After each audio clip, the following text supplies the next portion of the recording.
Hi friends, welcome to முதலீட்டு சிந்தனை with Karthik. நான் இப்போ 25 வருஷத்துக்கு முன்னாடி நீங்கள் வெறும் 12 ரூபா அதாவது இன்வெஸ்ட் பண்ணியிருந்தீங்கன்னா அது இப்போ 20,000 ஆயிடும் அப்படின்னு சொன்னால் உங்களுக்கு எப்படி இருக்கும்? ஆமாங்க, இது வேறு எந்த கதையும் இல்லை, ஏஷியன் பெயிண்ட்ஸோட கதை தான்.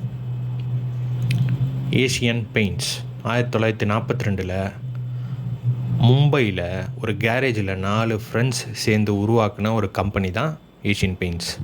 அப்போ அது பிரிட்டிஷ்க்கு அகெயின்ஸ்டாக, அவங்களோட டாமினன்ஸ்க்கு அகெயின்ஸ்டாக உருவான கம்பெனி தான் ஏஷியன் பெயிண்ட்ஸ். இவங்களோட பிஸ்னஸ் மாடல் ரொம்ப சிம்பிளுங்க. B2C, business to customer. 70,000க்கும் மேற்பட்ட சப்ளையர்ஸ், அதாவது டீலர்ஸ் மூலமாக இவங்க இந்தியன் மார்க்கெட்டை ரீச் பண்ணுறாங்க.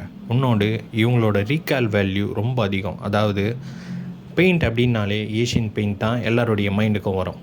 அது மட்டும் இல்லாமல் இவங்க கலர் ஸ்பீடு, அதாவது 3000க்கும் மேற்பட்ட கலர் ஷேட்ஸை இவங்களால் 2 மணி நேரத்துக்குள்ளே உருவாக்க முடியும்.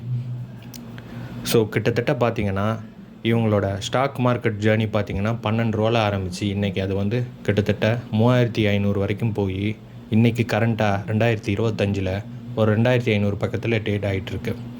ஸோ இது போன்ற மேலும் பல பிஸ்னஸ் மாடல்ஸை பற்றி தெரிஞ்சுக்க ஃபாலோ அண்ட் சப்ஸ்கிரைப் முதலீட்டு சிந்தனை. Thank you friends.